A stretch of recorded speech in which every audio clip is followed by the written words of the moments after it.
Hello, good evening. Welcome along to Grennan Hub Live.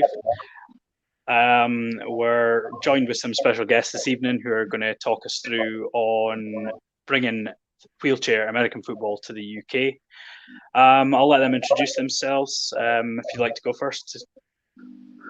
I'm Gary Griffiths, otherwise known as G. I'm the senior GM for the Chester Romans. Ex-player back in the early 90s. And then been GM now with the Romans for the last three. This will be my third season. Name's Chris Tower. I'm a coach with the Northants Titans flag team. I was born with spinal muscular atrophy, which has taken away my ability to walk. But ever since then, for the last 4 years, I've been involved in American football in this country. Okay, that's great. Okay, so obviously this is something we've kind of seen. You've posted up about on BAFCA pages and the likes. So you're obviously looking at bringing the sport to another sort of part of the sport into the UK. Can you just sort of explain, like, what is wheelchair American football? I mean, from my point of view, I've seen wheelchair basketball, I've seen sort of wheelchair rugby. Both look brutal, to be honest.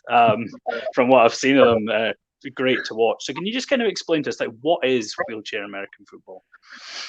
Do you want to say that, Chris?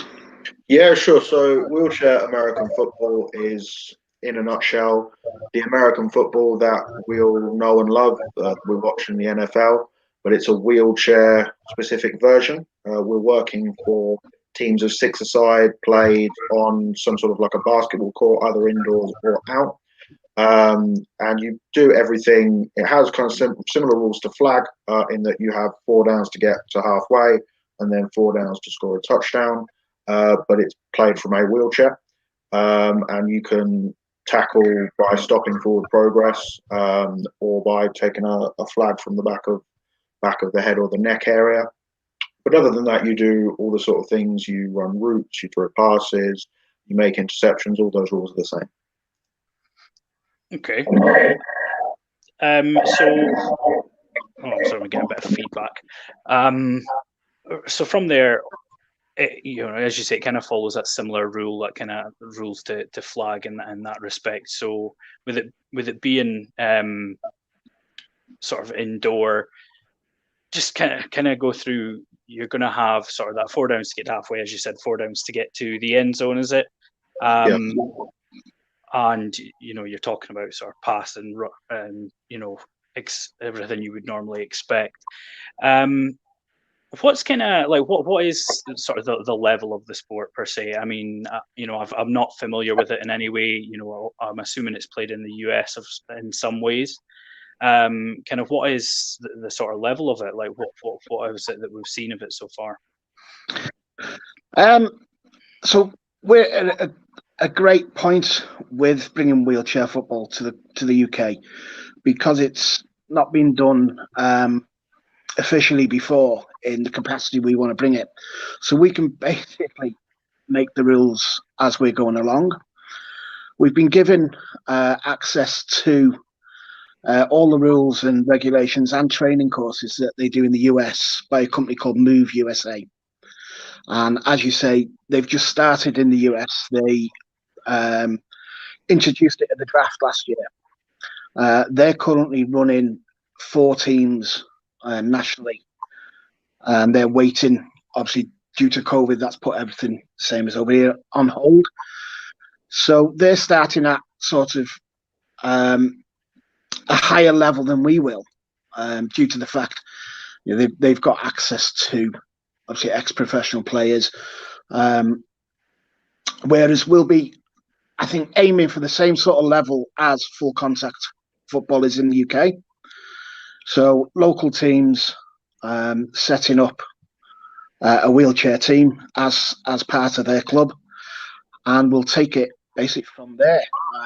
Obviously, the more the sport will grow over the years, the better levels of players we'll have, as in contact. We hopefully aim for a Premiership, a First Division, a Second Division, as with all of the senior and junior footballs. Yeah, it's if I might just come in there, I was going to say it's tremendously exciting because when Guy and I were doing the research for this is very new to the US as well. So whilst that leaves a lot of challenges in terms of setting it up, it also makes it very exciting in that it can be taken in a way that really appeals to a UK audience and really allows it to grow quickly. Yeah, and I think as you're kind of alluding to there with regards to it being quite new to the US, it kind of gives that sort of lead in the pack situation to it. You can kind of adapt it to how you guys see being the most benefit. Because there isn't that sort of set in stone way of doing things. So obviously, as we kind of alluded to as well, we've seen the post that went up.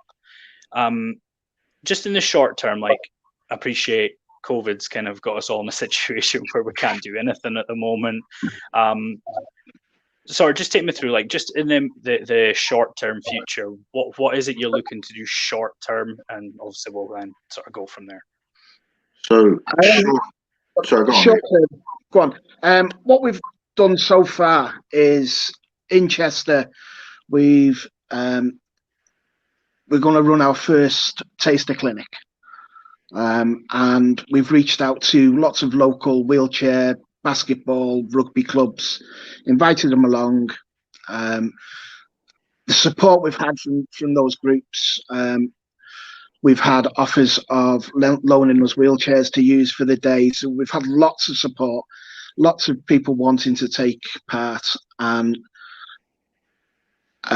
help us with growing the sport. So initially we were looking at, it was actually going to be last Sunday, was going to be the Taster Day in Chester, where we were going to run basically a 6-hour day, broke into 2 halves, separate for lunch. Bit of training and introduction in the first half of the morning, and then in the afternoon, play like a small tournament and give the guys and girls who turn up the chance to have a go at what they've learned. And then from there, introduce that into other various parts of the country. Chris?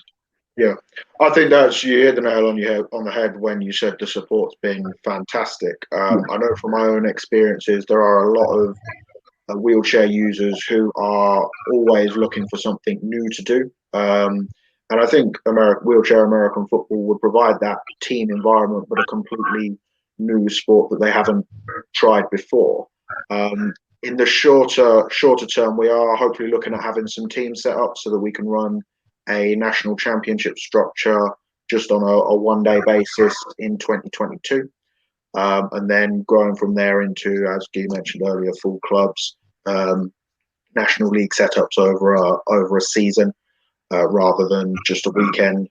And then going forward, there has been talk of international fixtures, but that's a bit further out. Okay. No, that's great. What kind of, sorry, just from my point of view, what kind of equipment would be involved with that? I appreciate you obviously need the wheelchair side of things as well, but generally, what can you just talk us through sort of like what kind of stuff you would need to be involved with that? For just a training session, you just need an American football and a wheelchair, preferably a sports wheelchair. But we are trying to set this up so that even if it's not a competitive version, if you're in a motorized chair, you can still play the sport in some form. Comes back to that as well, because it's a completely new sport. We'll get to decide what will work better for the UK, and if that meant most of the UK wheelchair football community wanted to put on helmets, then eventually helmets. But in the short term, really, it's just a sports wheelchair and an American football, and you can get by. You've actually taken away one of my questions here. I was going to ask about motorized wheelchairs. You beat me to the punch on that one. So, just going from that starting point, you're wanting to, obviously the most straightforward start is looking at that sort of localized sort of introduction to the sport. It's easy with travel, etc. And then obviously the plan is to kind of grow it from there, make it UK wide, and as you said, sort of the look towards international tournaments. Looking into the future of it. what would the approach be with regards to, you know, obviously you need to make sure you've got the people that want to be involved, but as well that sort of the coaching aspect. Like, how would you look to try to sort of introduce the coaching side of things, and get coaches involved in this? Okay, initially we have already 4 coaches that are trained and qualified. Like I said before, Move USA very generously have given us access to their training program. So it's and best way to put it would be the BAFCA Level 1 coaches certificate now is basically the same as what they'd be doing, what a wheelchair-based one. It also covers officiating, so anyone who trains as a coach with this course can also be an officiate games as well. There will be a more intensive course coming up in the future once again Move USA are developing that, and again they're going to let us have access to it, which is good for us, as it's also a free course. It's done online in your own time, and you get a proper certificate for doing it. And like I say, the original course that's going on at the moment covers coaching and officiating, so it sort of kills 2 birds with 1 stone, sort of thing. No, that's great. Obviously, it's only been a short while since you put the post up regarding, you know, sort of try to gather an interest and try to find out what that interest would be like. But you know, have you had much feedback? What's the response kind of been to that? I appreciate we discussed this before coming live, but yeah. Yeah, it has been amazing. Like I say, it's been 48 hours since the post went out. Off the top of my head, I think I've got 5 clubs that have emailed me to say they're interested, 10 plus people wanting to be coaches. I've had guys who are now wheelchair bound who played football in the past who want to play. I've got our first official Zebra, who's a retired gentleman. He's just recently retired from officiating, but as this isn't going to be as time consuming as doing officiating for full contact, he wants to come along and be our first official.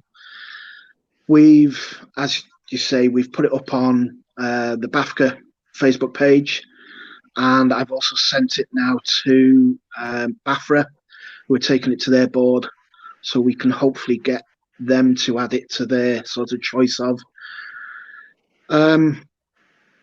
options for the officials to do. So I know Chris has also had a lot of interest.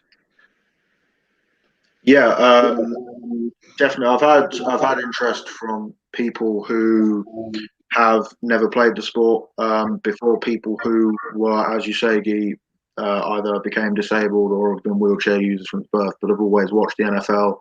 And it really brings home why you're trying to do this when you hear people, certainly with me, in a situation that I can empathise with, say, finally I get to play the sport I really want to play. Finally, there's going to be a version made for me. But interestingly enough, there's been a lot of interest from able-bodied people, and I would encourage that interest. I would go as far to say playing this sport, even if you didn't play in the National League structure, but just playing wheelchair flag could improve your ability to play wheelchair football, could improve your ability to play able-bodied football. And always cite the example, there's a coaching point used in American football of having late hands when you're being a receiver. So when you go to catch the ball, bringing your hands up as late as possible. In wheelchair football, you would have to have late hands, because if you put your hands up really early, you wouldn't be able to push the wheelchair, and you would stop running your route and you wouldn't be able to catch the ball. It'll be something new. It'll give you a whole different outlook on the sport, I think, and I would encourage anyone to get involved. So there is that, you know, you spoke about you've been reached out to by people that are able-bodied as well, and you obviously are saying it'd be good to get people like that involved as well. Is this the kind of thing, you know, like you kind of want to have sort of that local teams kind of gathering a bit of interest, as we spoke about, to then sort of develop into the feeding into like a national league sort of setup. Would you probably encourage, as you say, you said you would encourage people who are able-bodied as well to get involved. Do you think that would be a good starting point, getting able-bodied people and people in wheelchairs involved together to kind of try and really build it up from there? Kind of get people experience. I spent a year with a National League wheelchair basketball team while I was at university on a placement, and they use like a points-based classification system. So you have so many points. You have, I think it's 15 points, and you're only allowed so many points on a court at one time. By doing that, it allows all able-bodied people and disabled people to mix together, and it would help the sport grow. I think there would be a lot of wheelchair basketball clubs who, without the able-bodied players, wouldn't be able to sustain themselves. So it'd definitely be great if able-bodied people could get involved, if they wanted to get involved. Like I say, I think they'd take a lot away from it, and I think it'd be a very rewarding experience. Yeah. You've also got, sorry, Chris, you've also got people like myself. So I suffer with musculoskeletal disease. So I still have full use of all my limbs. But after a short period of time, I can be in quite a lot of pain. So there's no way in the world I could play again at full contact.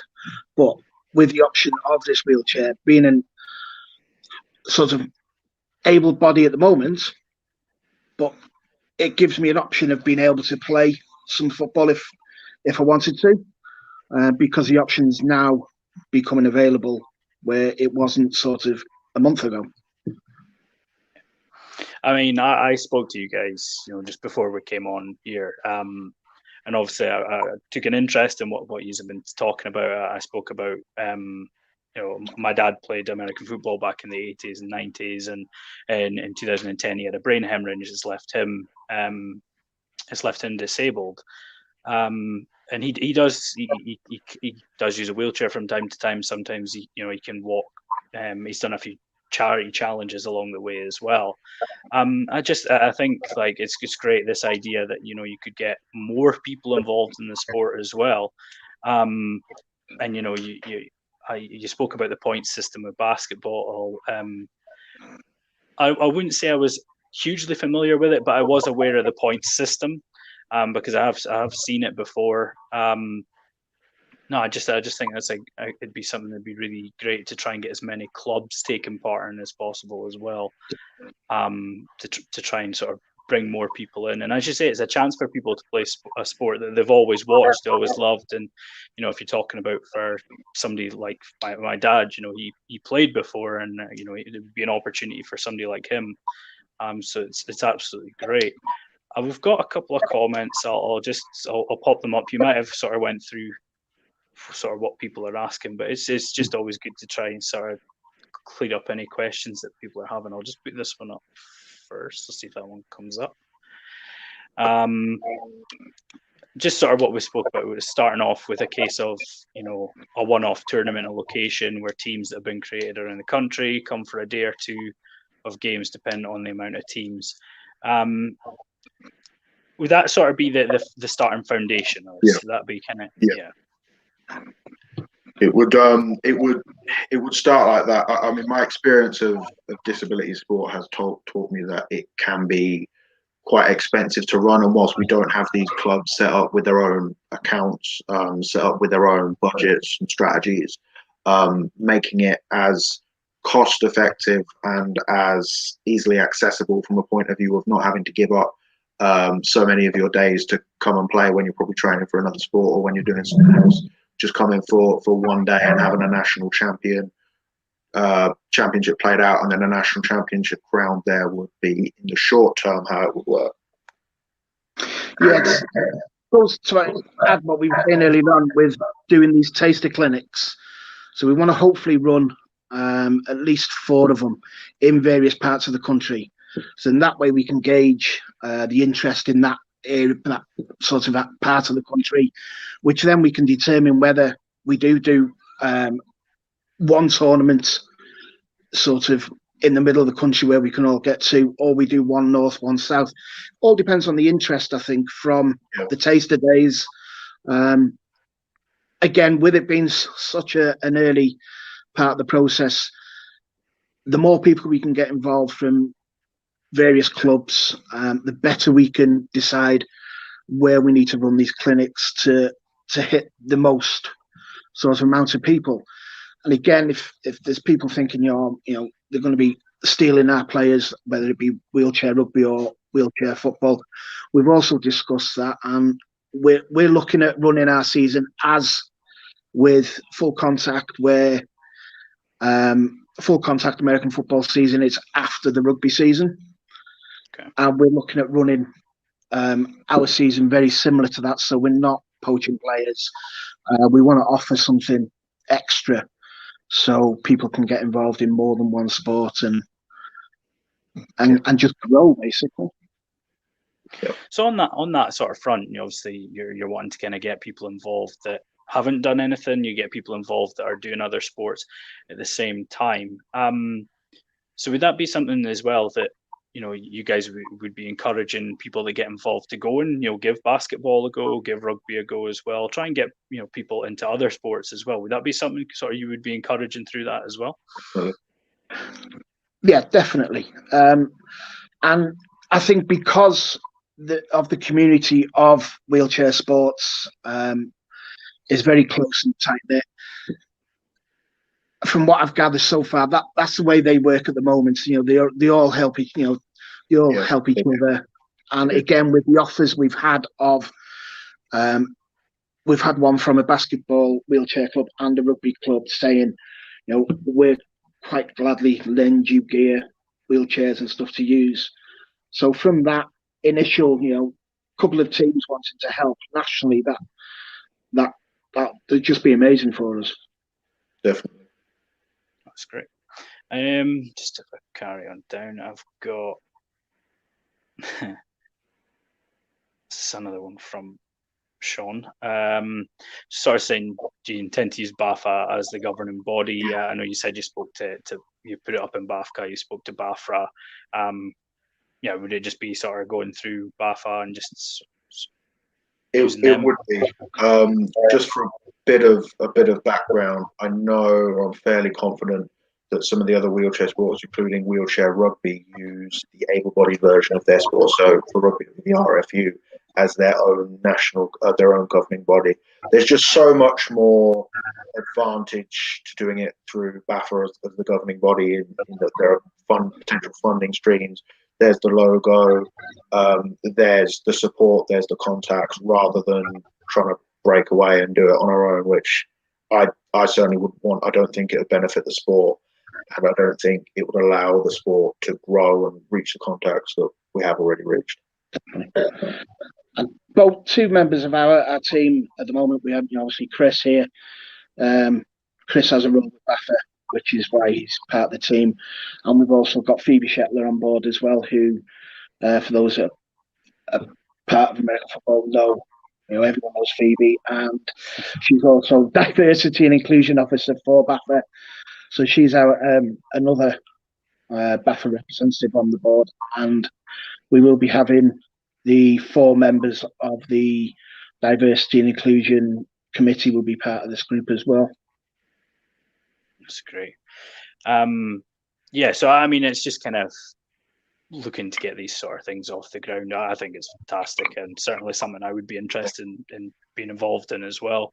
And I think that the more you can get, clubs on board as well, like just already established contact clubs as well. I think that's obviously a great starting point. There's clearly a network there. You clearly know how to access this network, and I think that's obviously going to be huge in sort of moving it forward. I've got just got another question here. Appreciate that with the situation we're in at the moment, that's clear as mud, really, isn't it? When everything's going to be when we're going to be allowed out our homes again. But if you can kind of just if you've got an idea of when in mind you would like to be doing the courses. At the moment, like I'm saying, we've got 4 coaches already done the course and training. And because it is an online course, anybody who wants to take part, what we've done so far is ask people to get in touch with either myself or Chris via Facebook. I'm sure the guys will put our details up later on.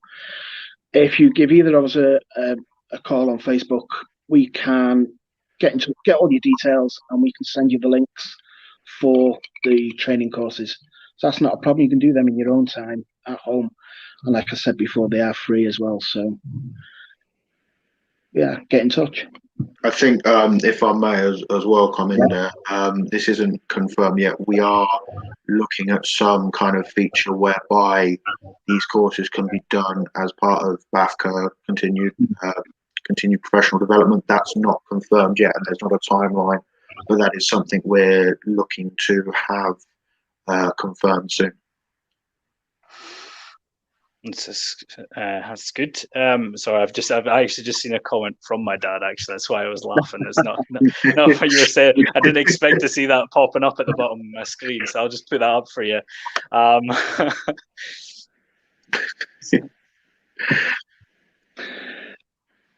How old? I think we set the age at, is it 18, Chris? Oh, so are we talking about from younger? I thought we were talking about how old. I think it's meaning the upper limit here. Yeah.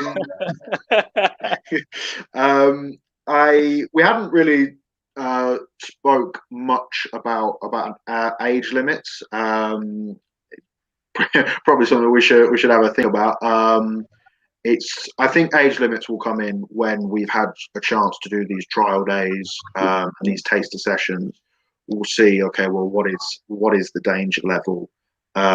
Because with a lot of the sports wheelchairs, you are quite well protected in them. The only real danger is tipping out. Would a hit to stop forward progress, or just any hit, make you likely to fall out of the chair? That's what we'd have to work out, and then we'd set the age limit from there. Yeah, and as I say, like most things, especially involved with this, with our sport, it is a learning exercise. You kind of just is just kind of case of taking each lesson as you go and taking it from there. I guess really sort of one of my last questions to you guys is like what can the rest of the Britball community do to help? Generally from my experience, and I appreciate not everybody has the same experience, but we're talking about a sport that has a great kind of community that likes to be involved. We like to do what we can to get as many people into the sport as possible. What can the British American football community do to kind of help get this off the ground, help get it going? Obviously, if you're part of a club, talk to your committee. Discuss the possibility of having a wheelchair-based football team at your club. If you fancy playing, spread the word. Talk to people if you're involved in wheelchair rugby or wheelchair basketball. Talk to your friends, talk to your teammates, and say, if you fancy trying something different. Obviously, and maybe for your dad, if ever there's a time that playing's not for him, but he wants to be involved, there's always roles, as it is with any club, that we would always look for volunteers at every club to help along with this as well. So don't think that playing's the only option with wheelchair football. There's lots of other options that every club can offer. Chris, would you like to add? I think kind of touches on what you said, but promotion as well is huge. It would be great to see, even if in the coming months when we've had our first national championship, or even the coming years when hopefully the Great Britain wheelchair squad's released, in order to spread that as far across the Britball community as possible, please like and share the post, please comment your support, because you never know someone who might be interested. You might have your list of friends on Facebook and think, well, none of them would really be interested in wheelchair sports, but as much as there is a huge community in Britball, there is also a huge disabled sports community and a huge wheelchair sports community that includes a lot of able-bodied people, people who their first sport since PE lessons at school is a wheelchair sport. So promotion would be huge. Yeah, no, it's as I say, it's certainly something that I definitely have an interest in. So I'll probably speak to you guys after this as well. Sort of give you my email address and that. But I mean, if it's great, it sounds great. Certainly something I think would be. It appeared to have crashed. Oh no. Are we back? I think I'm in. I don't know what happened there. I was in the middle of saying something, it just froze on me. That was great. I knew it wasn't going to go off without a single glitch. That was all never going to happen. So I think it's something that's great. It's something certainly I would like to be involved in. I'm glad to hear there's been a good response out of it. Hopefully we can get this pandemic situation out the way, and we can kind of get back to football in all forms as well, and hopefully get you guys going as well. Certainly once things are kind of up and running as well, it'd be great to have you back and kind of talk us through how it's going and show us what's kind of going on with the sport as well. And as I say, from the wheelchair sports I've watched, it looks crazy fun. It really does. I've watched a couple of them and think, I would just be chaos, but it'd be so much fun to do. So if ever, just thanks for coming on. Obviously, thanks for sort of talking us through that. And if there's anything else you want to kind of just let people know, feel free. I've just got one more thing to help with promoting wheelchair football. At the Chester Romans, we're sponsored gratefully by Hickories. So if any of you know, Hickories have put together delivery to your door because of the pandemic, and they've very nicely donated their Super Bowl box that we are going to donate to Gridiron Hub. It's a £70 box full of Hickories' finest barbecue goods, which you just cook at home. And so I'll speak to Chris, and we'll donate that box on behalf of the Chester Romans and Wheelchair American Football for the UK on behalf of Hickories. And I'll let Chris and Will come up with some sort of giveaway competition for you guys to enjoy that, which will be delivered in time for the Super Bowl. I've just seen another question pop up. I'll put it up just quickly. It's just making sure it's sort of will it be for mixed male and female players. Should be. Yeah. Should be. Yeah. Again, I think that's one that comes back to the taster days. But there shouldn't be any reason we can't do a mixed squad. No, that's great. As they so, Chris, is there anything you kind of want to add on to that as well? Just thank you for coming on. Thank you for coming on. Thank you for having me on, is what I meant to say. I've been coaching for the past 4 years, and I would go to a lot of places and kind of be the only person in a wheelchair there, be the only disabled person there. I've always maintained that I think the beauty of our game is that it is for everyone, and I think this is going a long way to truly make it for everyone. Once we've got this up and running, there'll be no reason anyone can't play our sport, which I think is great, and hopefully will increase our sport knowing. Yeah, I completely agree with that. I think, as I say, that's definitely been a point of pride of this sport in the UK, is that it is for everyone, and I think that's, as you kind of say, that's exactly what it needs to be, and that's exactly what it should be, and that's another step in the right direction. I have to point this out because it's just popped up just now. Someone's just said it's the perfect evolution of blues. So. Going which way across the screen? Going from So he's buying the Well, best. we'll leave that up to you to decide. But no, that's great. Thanks for just sort of giving up your time to come up and speak to us, and hopefully we can sort of help, spread the message a bit more as well. And if it helps, even just get one more person involved, then it's worth it. Definitely. So no, thanks for coming on. Just before we head off, I've been asked to put out a reminder that next Wednesday night the guys will be back doing their rankings of the Division 2 team logos.